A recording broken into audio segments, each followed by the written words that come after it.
Bonsoir, voici l'essentiel de l'actualité au Manitoba.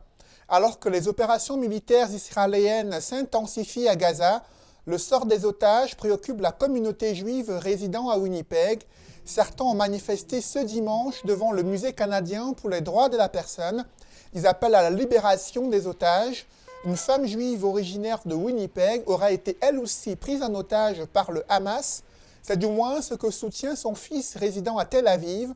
Il appelle à sa libération et demande à la communauté internationale d'agir pour mettre fin à la guerre à Gaza.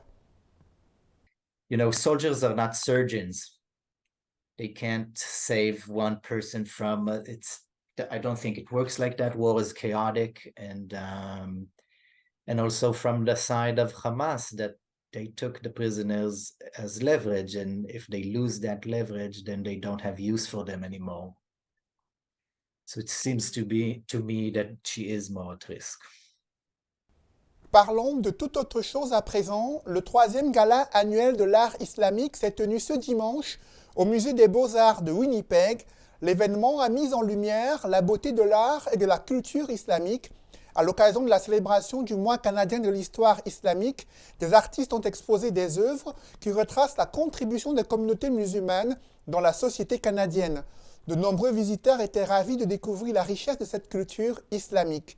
Richard Sabé et Adam Edaoui.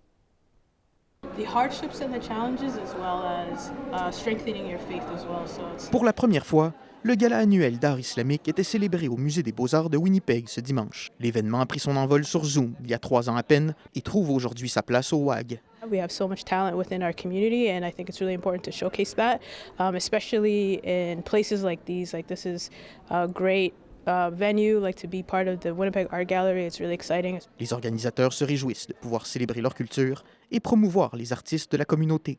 Yeah, we are opening the doorways to the community. Et cette année, ils sont 10 à avoir été mis à l'honneur, dont 8 Canadiens, à l'occasion du mois du patrimoine islamique. So Islamic History Month Canada was declared in the Parliament in 2007 to celebrate and to show that Muslims have made contributions to this country.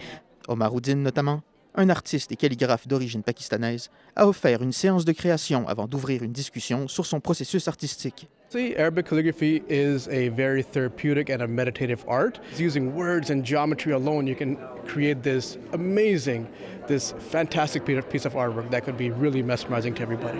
Cette célébration du riche patrimoine islamique est aussi une promotion de la diversité culturelle, de l'unité et de la compréhension mutuelle. C'est très important pour tout le monde de voir comme c'est quoi les arts et la culture d'autres religions, d'autres cultures, pour juste comme se comprendre mieux. Ici Richard Sabé, Radio-Canada, Winnipeg.